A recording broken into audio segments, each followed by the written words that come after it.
नमस्कार छात्रों, जय सिया राम, राधे राधे। छात्रों, आज हम पढ़ेंगे महाभारत। क्या पढ़ेंगे? महाभारत। और महाभारत के 2 वीडियो मैं पहले बना चुकी हूँ। कितने बना चुकी हूँ? 2 वीडियो में बना चुकी हूँ, जिसमें मैं आपको विषय वस्तु करवा चुकी हूँ और उससे पहले का भी मैं आपको महाभारत के बारे में बता चुकी हूँ।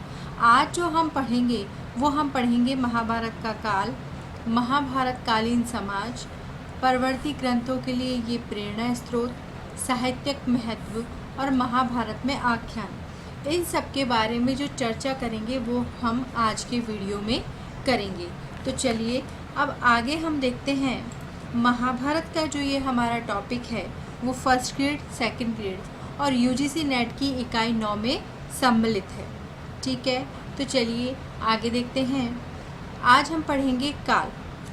महाभारत के काल का निर्धारण करने के लिए कुछ प्रमाण जो हैं वो महत्व रखते हैं। अब देखिए वो कौन कौन से प्रमाण हैं जो महत्व रखते हैं। पहला है 11वीं शताब्दी ईसा पूर्व में कश्मीरी कवि, कौन? कश्मीरी कवि क्षेमेंद्र ने महाभारत की कथा का संक्षिप्त रूप क्या? भारत मंजरी। क्या चीज़? भारत मंजरी के रूप में प्रस्तुत किया है। अब किसने किया है? कश्मीरी कवि क्षेमेंद्र ने 11वीं शताब्दी में क्या किया है? भारत मंजरी के रूप में इसको प्रस्तुत किया है। प्रोफेसर ब्यूहलर के अनुसार यह कृति वर्तमान महाभारत की कथा से प्राय मिलती जुलती विषय वस्तु प्रस्तुत करती है। अब ये प्रमाण 2 हैं। किसने दिया? एक तो कश्मीरी कवि क्षेमेंद्र ने, एक प्रोफेसर ब्यूहलर ने। कुमारिल भट्ट, ठीक है, कौन है? कुमारिल भट्ट, जो कि 8वीं शताब्दी ईस्वी का प्रारंभ, ठीक है, ने महाभारत के 10 पर्वों का उल्लेख किया है, जिसमें परवर्ती माने जाने वाले 12वें से 14वें पर्व भी हैं। उसी शताब्दी के उत्तरार्ध में आर्यभूत शंकराचार्य ने महाभारत को स्त्रियों और शूद्रों की स्मृति कहा है, क्योंकि उस समय उन वर्गों को वेदा अध्ययन का अधिकार नहीं था। क्या था? कि उस समय वो जो वर्ग थे उनको वेद अध्ययन का अधिकार प्राप्त नहीं था। आगे देखिए, 6वीं शताब्दी के सुबंधु और 7वीं शताब्दी के आरंभ के बाणभट्ट ने महाभारत और उसके आख्यानों का उल्लेख किया है। ये दोनों गद्यकार हरिवंश से भी पूर्णतः परिचित थे। अब देखिए 6वीं शताब्दी के कौन थे? सुबंधु। और 7वीं शताब्दी के कौन थे? के आरंभ के बाणभट्ट। इन दोनों ने क्या किया है? इन दोनों ने महाभारत और उसके आख्यानों का उल्लेख किया है। चलिए आगे देखिए। कंबोज प्रदेश, क्या? कंबोज प्रदेश कंपूचिया में प्राप्त 600 ईस्वी के एक अभिलेख में वहाँ के एक मंदिर के लिए रामायण और महाभारत की प्रतिलिपियों को उपहार के रूप में प्रदान किए जाने का उल्लेख है। ठीक है, उपहार देने वाले ने इनके निरंतर पाठ की भी व्यवस्था की थी। इससे स्पष्ट क्या हो जाता है? यह स्पष्ट हो जाता है कि महाभारत 600, क्या चीज़? महाभारत 600 ईस्वी तक भारत की सीमा पार करके विदेशों में भी जा चुका था। जावा और बाली द्वीप में भी महाभारत 6वीं शताब्दी ईस्वी में प्रचलित था। कौन सा आ जाएगा ये? 600 ईस्वी तक भारत की सीमा पार करके कहाँ चला गया था? विदेशों में चला गया था। और जावा और बाली द्वीप में भी महाभारत 6वीं शताब्दी ईस्वी में प्रचलित था। चलिए आगे देखिए, ये हम पढ़ रहे हैं महाभारत का काल, ठीक है, और इसमें कुछ प्रमाण हैं जो बहुत भी महत्व रखते हैं। उन प्रमाणों के बारे में हम यहाँ पर चर्चा कर रहे हैं। आगे देखिए, आगे आता है कि 5वीं शताब्दी ईस्वी के अनेक दान पात्रों में महाभारत के श्लोकों का उद्धरण धर्मशास्त्र मानकर दिया गया है। कब? 5वीं शताब्दी। कब? 5वीं शताब्दी। ठीक है। अब देखिए 445 ईस्वी के एक गुप्तकालीन अभिलेख में महाभारत को शतशास्त्री संहिता कहा गया है। किसमें? एक गुप्तकालीन अभिलेख में।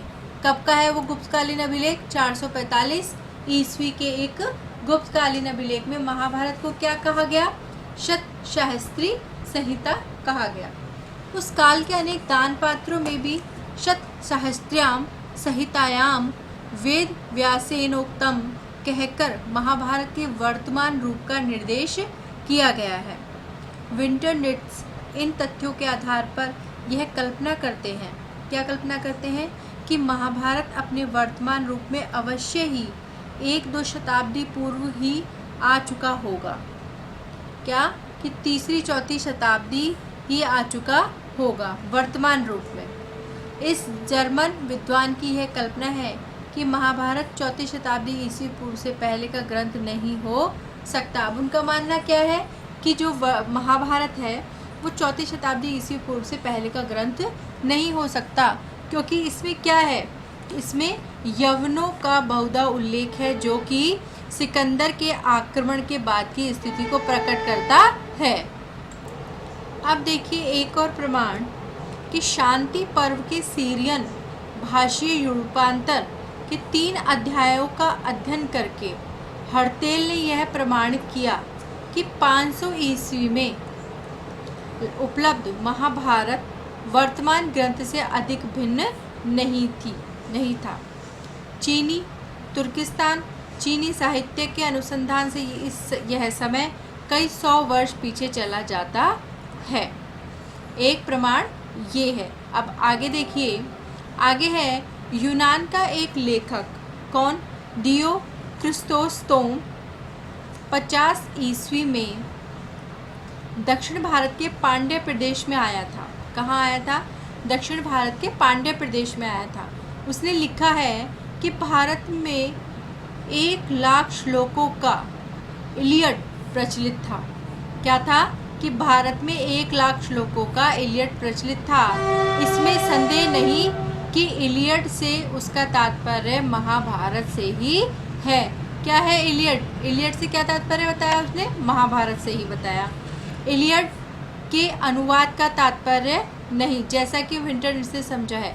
यूनानी काव्य इलियड के समान इसमें भी वीर गाथाएं हैं। क्या है इसमें? वीर गाथाएं हैं। यही आरोप का कारण है।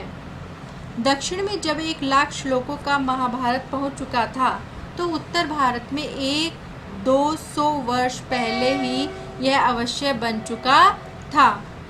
अतः महाभारत उत्तर काल सीमा ईस्वी पूर्व में ही हो सकती है।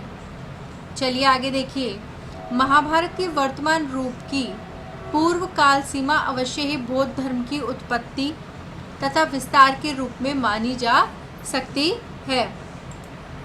इसका कारण यह है कि महाभारत में बौद्ध धर्म के कई सिद्धांत मिलते हैं।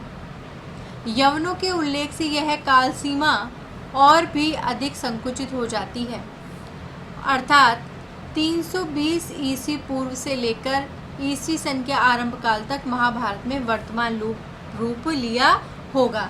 देखिए हम जो ये सारा जो वृत्तांत है, जितना भी ये प्रमाण है, ये जो महत्व रखते हैं प्रमाण, इनको एक बार पढ़ना बहुत ही आवश्यक है।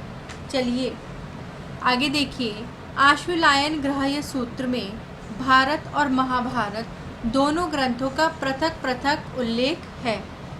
मैकडोनल इस उल्लेख को महाभारत के विषय में प्राचीनतम प्रमाण मानते हैं, क्योंकि यह ग्राह्य सूत्र 5वीं शताब्दी ईस्वी पूर्व का है। भारतीय विद्वानों का कथन है कि इस समय तक भारत को महाभारत में विकसित करने का उपक्रम हो चुका था।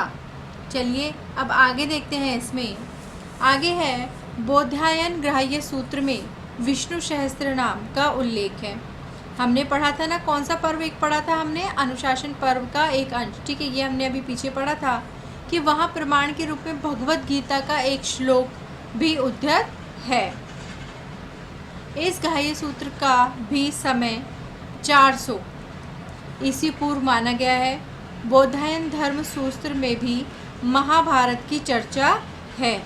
इस आधार पर क्या कहा जा सकता है कि महाभारत का वर्तमान रूप 400 ईसा पूर्व में बनना प्रारंभ हो गया था। चलिए अब आगे देखते हैं। महाभारत के शांति पर्व में विष्णु के अवतारों का वर्णन है। किसका है? विष्णु जी के अवतारों का वर्णन किया गया है। कहाँ पे? महाभारत के शांति पर्व में, किंतु उसमें बुद्ध का उल्लेख नहीं है। भारतीय साहित्य में बुद्ध को प्राय प्रथम शताब्दी ईस्वी में अवतार के रूप में स्वीकार किया गया था, जब महायान शाखा का विकास हुआ था। चलिए अब आगे देखते हैं। देखिए यहाँ पे ये बहुत ही इम्पोर्टेंट है कि महाभारत के शांति पर्व में विष्णु के अवतारों का वर्णन है, किंतु बुद्ध का उल्लेख नहीं है। ये हमें ध्यान रखना पड़ेगा कि किसके अंदर किस किस का उल्लेख किया गया है और कौन से विद्वान ने क्या कहा है कि महाभारत के काल में उन्होंने क्या क्या बताया है। चलिए आगे देखिए। संस्कृत के प्राचीनतम ज्ञात नाट्यकार भास ने अपने 6 रूपक महाभारत के विभिन्न कथांशों के आधार पर यह एक रूपक बालचरित हरिवंश के आधार पर रचा है। भास काल विवादग्रस्त है। पाश्चात्य विद्वान 200 ईस्वी के आसपास इसे मानते हैं, जबकि भारतीय विद्वान गणपति शास्त्री, A.D. पुसलकर आदि भास को 300 ईस्वी तक ले जाते हैं। ऐसा संभव है कि भास ने महाभारत की निर्माणावस्था में ही अपने रूपक लिखे थे। चलिए आगे देखिए। इन सभी तथ्यों का संकलित निष्कर्ष, अब देखिए जितने भी हमने ये प्रमाण पढ़े, ठीक है, जितने भी हमने पहले ये प्रमाण पढ़े, इनका निष्कर्ष क्या निकलता है कि महाभारत का मूल रूप तो वैदिक युग की समाप्ति के अनंतर प्राय 800 ईस्वी पूर्व में जय के नाम से बन चुका था। कब बन चुका था? 800 ईस्वी पूर्व में जय के नाम से बन चुका था। भारत की रचना भी 100-200 वर्षों में तथा 500 ईस्वी पूर्व के आसपास हो चुकी थी और इसी काल में महाभारत के वर्तमान रूप के निर्माण का कार्यक्रम चला होगा, जो 200 ईस्वी पूर्व में या 100 ईस्वी पूर्व में समाप्त हो गया। ठीक है, वर्तमान स्थिति में इसके अतिरिक्त कुछ भी कहना कठिन है। तो चलिए अब इसका हम एक निश्चित जो समय देख लेंगे वो ये रहेगा कि महाभारत का रचना काल 600 से 500 ईस्वी पूर्व माना जाता है। कितना? 600 से 500। पाणिनि द्वारा रचित जो अष्टाध्यायी है उसमें भी 600 से 400 ईसा पूर्व में महाभारत और भारत दोनों का उल्लेख है। किसमें? जो पाणिनि के द्वारा रचित जो अष्टाध्यायी है उसमें। इसके साथ साथ श्री कृष्ण और अर्जुन का भी संदर्भ आता है। अतः यह निश्चित है कि महाभारत और भारत पाणिनि के काल के बहुत पहले ही अस्तित्व में आ चुके रहे होंगे। ठीक है, अस्तित्व में आ चुके थे। चलिए अब आगे देखते हैं। यहाँ पर हमारा ख़त्म होता है महाभारत का काल निर्धारण। अब आगे हम पढ़ेंगे महाभारतकालीन समाज। क्या पढ़ेंगे? महाभारतकालीन समाज। सामाजिक जीवन देखिए उस वक्त आमतौर पर महाभारत का जो काल है वो उत्तर वैदिक के अंत से लेकर बुद्ध काल के काल को माना जाता है। महाभारत काल में सभी समाज का आधार पारिवारिक जीवन था। क्या था? पारिवारिक जीवन था। अब देखिए सबसे पहले इसमें संयुक्त परिवार है। इस काल में कुल या परिवार के सभी सदस्य एक साथ रहते थे। कुल का प्रमुख कुलपति कहलाता था। कुलपति या तो पिता होता था या सबसे बड़ा भाई होता था। कौन? कुलपति। महाभारत काल से यह संदर्भ मिलता है कि प्राय परिवार में प्रेम होता था। आयु में छोटे सदस्य परिवार के सभी बड़े परिवारजनों का सम्मान करते थे और कुलपति सभी के कल्याण की चिंता करते हुए उनके साथ अच्छा व्यवहार करते थे। उस काल में निसंतान दंपत्ति लड़का या लड़की को गोद ले सकते थे जो आगे चलकर उसके उत्तराधिकारी बनते थे। ये क्या है? महाभारतकालीन समाज में संयुक्त परिवार। अब हम पढ़ेंगे उसमें आश्रम। महाभारत काल में प्रत्येक व्यक्ति का जीवन एक खास व्यवस्था पर आधारित होता था। उस काल में आश्रम विकसित जरूर हुए थे, लेकिन इसमें कोई जटिलता नहीं थी कि इनका प्रभाव उस समय जनता के जीवन पर बहुत था। इसके कारण ही लोगों का नैतिक उत्थान हुआ। आश्रम व्यवस्थाओं को मुख्य 4 भागों में बांटा गया था: ब्रह्मचर्य, गृहस्थ, वानप्रस्थ और सन्यास। कितने भागों में बांटा गया था? 4 भागों में बांटा गया था। कौन कौन से? ब्रह्मचर्य, गृहस्थ, वानप्रस्थ और सन्यास। अब हम आगे देखेंगे जाति प्रथा। कब? महाभारत कालीन समाज में जाति प्रथा को हम पढ़ेंगे। जाति प्रथा ने प्राचीन भारतीय समाज को स्थायित्व प्रदान किया। किसने? जाति प्रथा ने। उसने देशी और विदेशी दोनों तत्वों का समावेश प्राचीन भारतीय समाज में आसानी से कर दिया, क्योंकि उनके लिए यहाँ के जाति अधिक्रम में स्थान था। यह उल्लेखनीय है कि अनेक प्राचीन समाजों में जो नग्न शोषण उन दिनों चल रहा था, जैसे कि गुलामी की प्रथा थी, वह भारत का नहीं था। परंतु जब भारत में विदेशियों का आगमन हुआ, क्या हुआ? जब विदेशी भारत में आए तो इस प्रथा का चलन जो है वो भारत में बहुत तेज़ी से फैलने लगा। कौन सा? गुलामी प्रथा का। भारत में जातियों की संख्या बहुत अधिक थी और जाति को मानने वाले लोगों के बीच संघर्ष भी बहुत था। इस समस्या का धर्म में कहीं कोई खास उपाय नहीं बताए गए थे, इसलिए वर्ण व्यवस्था का विधान किया गया था। सामाजिक कर्तव्यों के सुव्यवस्थित तरीके से निर्वाह के लिए वर्ण व्यवस्था को अलग अलग भागों में बांटा गया था। किसको? वर्ण व्यवस्था को अलग अलग भागों में बांटा गया था। अब देखिए महाभारत कालीन समाज में स्त्रियों की क्या स्थिति थी। जैसे कि पहले हमने पढ़ा कि महाभारत काल उत्तर वैदिक काल से गौतम बुद्ध के काल को माना जाता है। इस काल में स्त्रियों को कोई विशेष अधिकार प्राप्त नहीं थे। स्त्रियों को पैतृक संपत्ति में स्वामित्व का अधिकार भी प्राप्त नहीं था। वे अपने पैतृक संपत्ति की स्वामी नहीं बन सकती थी, यानी पिता की जो संपत्ति है उसकी स्वामी वो नहीं बन सकती थी। वैसे बहुत सी बातों में उन्हें स्वतंत्रता थी। स्त्री स्वयंवर में अपना वर स्वयं चुन सकती थी। विधवाओं को पुनर्विवाह करने का अधिकार था। उस समय की स्त्री साधारणतः अपने देवर से विवाह करती थी। कुछ बातों में स्त्री का स्तर बाद में शूद्र के समान हो गया था। परिवार में पुत्रियों की अपेक्षा पुत्रों का अधिक मान सम्मान होने लगा था। चलिए आगे देखिए। आगे है विवाह प्रणालियाँ।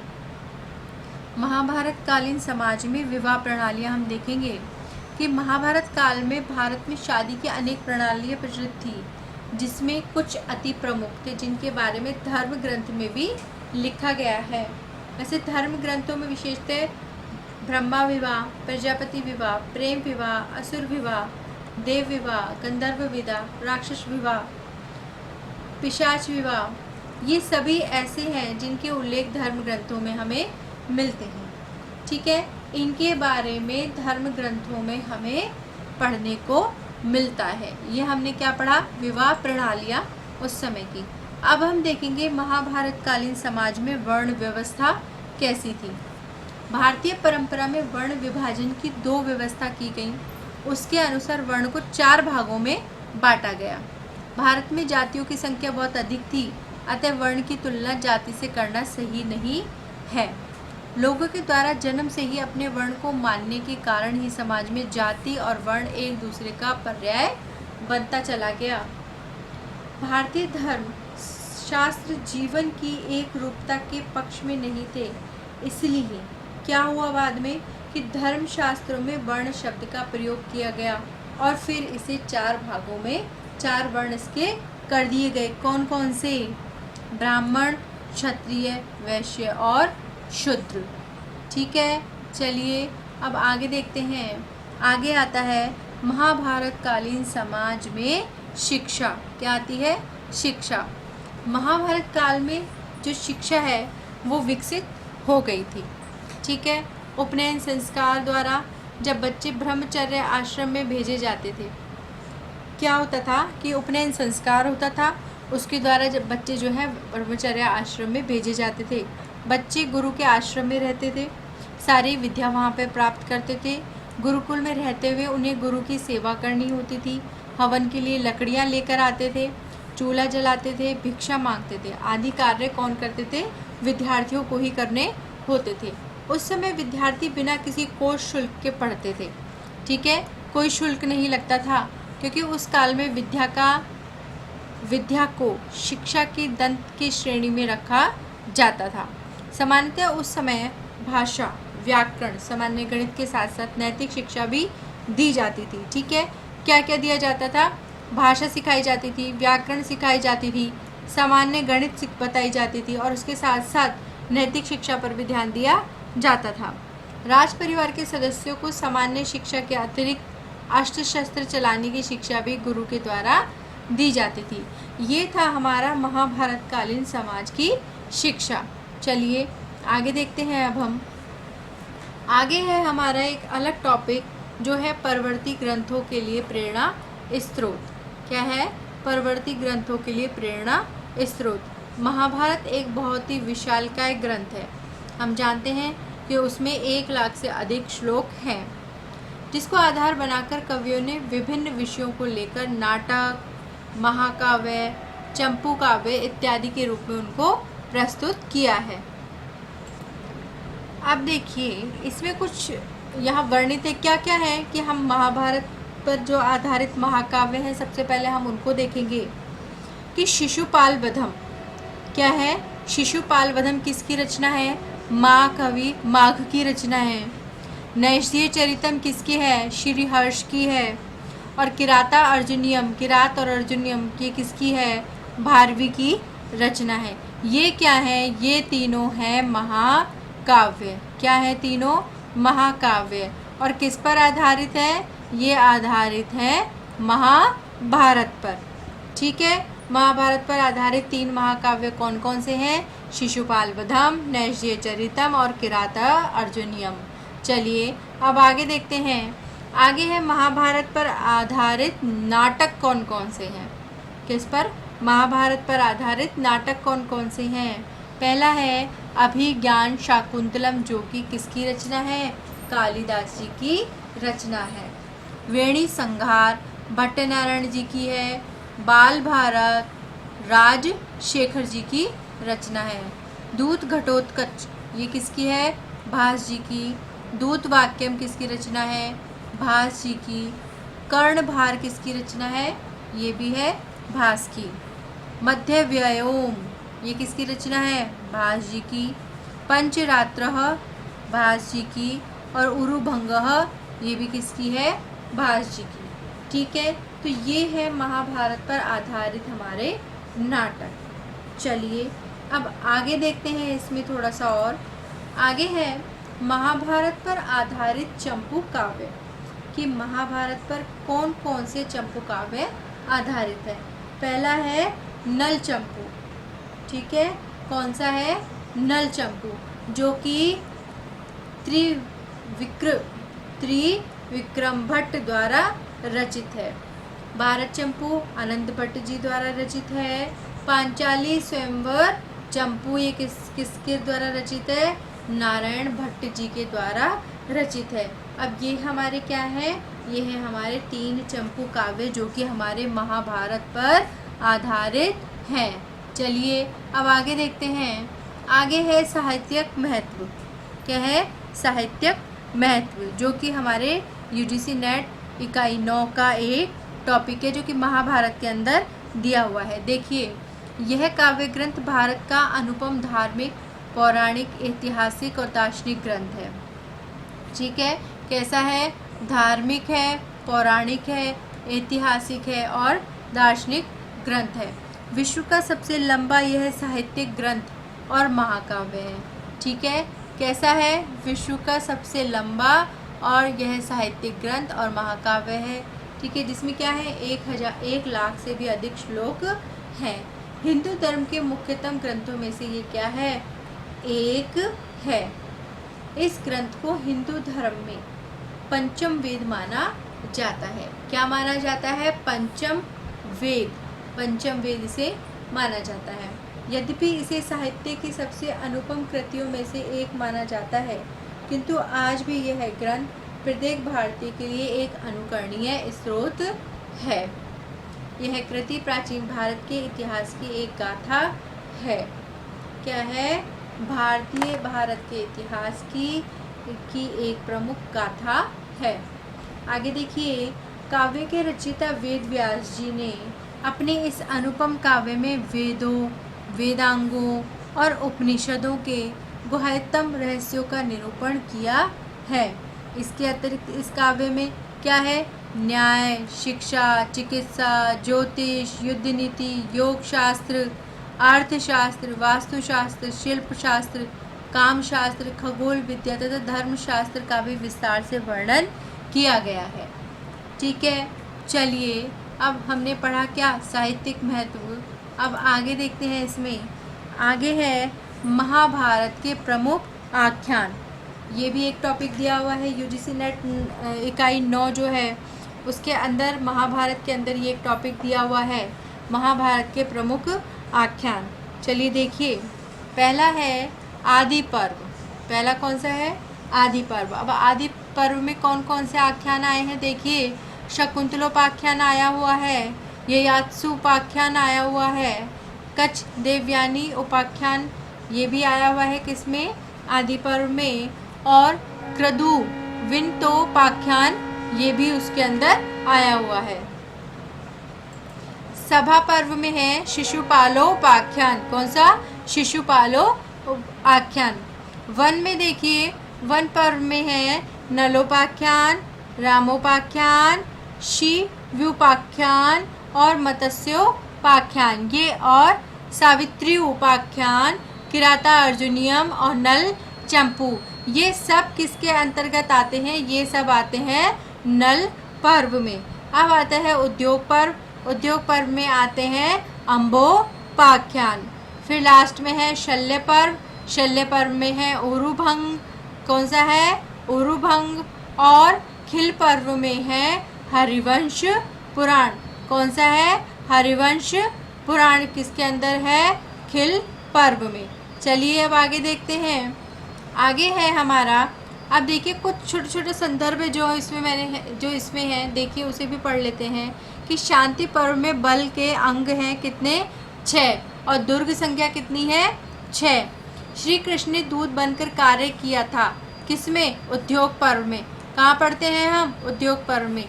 माद्री माता थी किसकी? नकुल और सहदेव की। सेवल किसका नाम था? शकुनी का। महाभारत युद्ध में पांडवों की सेना का प्रमाण था सप्त अश्वरोहिणी। ठीक है। विरोचिनी नाम है बलि का। द्रोणाचार्य का वध किया था धृष्टद्युम्न ने। अश्वत्थामा के द्वारा द्रौपदी के पुत्रों का वध वर्णित है किसमें? सौप्तिक पर्व में वर्णित है। महाभारत कथा कही गई है सोती ऋषि द्वारा। महाभारत की कथा जो है वो किसके द्वारा कही गई है? सोती ऋषि द्वारा। परीक्षित के पितामह अर्जुन। कीचक का वध वर्णित है विराट पर्व में। किसमें वर्णित है? विराट पर्व में। चलिए आगे थोड़ा सा और देखते हैं। पांडव वनवास के लिए गए थे। कहाँ गए थे? काम्यक वन को। कहाँ गए थे? काम्यक वन को। यदि हस्ति तदंत्र यन्ने हस्ति न तत्कंचित आदि पर्व में है। भीष्म के प्राण त्याग का वर्णन है अनुशासन पर्व में। और अहिंसा परमो धर्म महाभारत के किसमें है? कौन से पर्व में है? शांति पर्व में। महर्षि वेदव्यास ने 3 वर्षों में महाभारत का निर्माण किया। ठीक है। कर्ण के सारथी कौन थे? किसको बनाया था उन्होंने? शल्य को।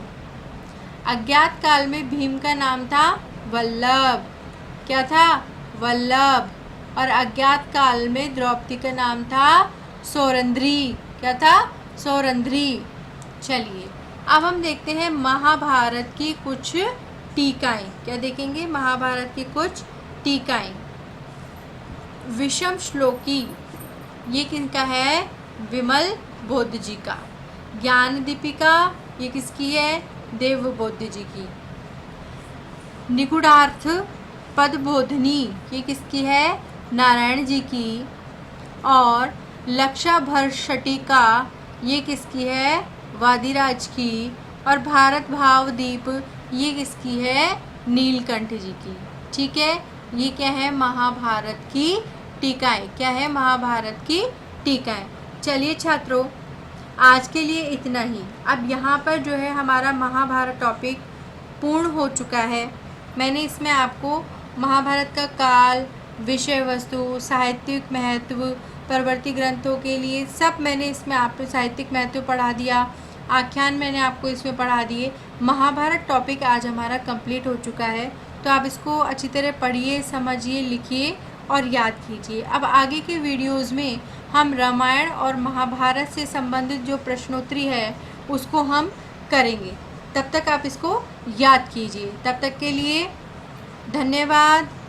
जय श्री राम, राधे राधे। और आप मेरी वीडियोस को लाइक कर दीजिए, शेयर कर दीजिए जल्दी से सबको, और सब्सक्राइब कर लीजिए। धन्यवाद।